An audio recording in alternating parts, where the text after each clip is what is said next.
खरंच तुम्हाला याची गरज वाटते का की ह्या भाषांचं बंधन किंवा भाषांचं बर्डन या मुलांवरती घातलं पाहिजे? नाही, भाषांचं असं बर्डन किंवा बंधन घातलं गेलं नाही पाहिजे, पण ऑलरेडी आता म्हणतात ना, आपण ज्या ठिकाणी आलो त्या ठिकाणची भाषा आपल्याला आली पाहिजे. बरोबर. नाही, मराठी भाषा आता जे काय बाहेर चाललंय त्रिसूत्रीचं, पण मेन त्यांच्यासाठी मराठी आणि इंग्लिश हे गरजेचं आहे. हिंदी पण गरजेचं आहे, पण ऑलरेडी आता ऑल ओव्हर महाराष्ट्रामध्ये जरी बघायला गेलं आपण, तर असं क्वचित काही लोक असतील की ज्यांना हिंदी बोलता येत नाही. तर प्रत्येकाला हिंदी बोलता येतेच आहे.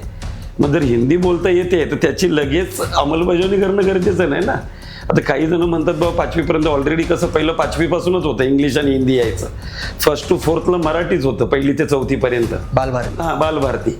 मग तो प्रकारच आता राहिला नाही. मग त्याच्यासाठी हे सगळं चालू आहे. म्हणजे त्रिसूत्रीची तशी गरज नाही आहे, तशी गरज पण आहे. कारण मुलांना 3 भाषा शिकायला मिळते. आणि गरज का नाही आहे तर चला ठीक आहे, मुलांना पहिलं मेन आपल्या राज्यातलं मराठी आलं पाहिजे. मायबोलीसात आपल्या समजा बाकीच्या परराज्यातील असेल ती गोष्ट वेगळी आहे, पण आपल्याच घरातल्या मुलांना मराठी जर नाही आलं तर मग ते चुकीचं आहे.